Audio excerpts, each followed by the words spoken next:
আমাদের সবথেকে জীবনের বড় সমস্যা হচ্ছে এইটি যে আমরা যাকে ভালোবাসি সবথেকে আঘাত সবথেকে যন্ত্রণা বোধহয় তার কাছ থেকেই আমাদের পেতে হয়।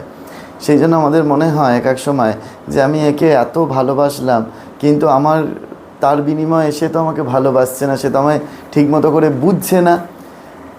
এই প্রসঙ্গে এই শরীরের একটি অভিমত, ধরুন আপনি ব্যাংকে কিছুদিন আগে একটা টাকা ডিপোজিট করেছেন, হয়তো একটা 5,000 টাকা ডিপোজিট করেছেন, 500 টাকা নোট সেখানে গিয়ে ডিপোজিট করেছেন।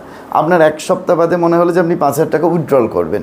এখন আপনি ব্যাংকে গেলেন, গিয়ে উইথড্রল স্লিপে লিখলেন 5,000 টাকা উইথড্রল করবেন।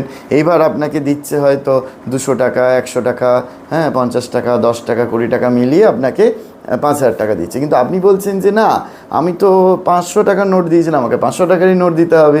দেখা যাবে ব্যাংকে 500 টাকার নোট সেদিন ক্রাইসিস, 500 টাকা দিতে পারছে না, আপনাকে সব মিলিয়ে মিশে 5,000 টাকা দিচ্ছে।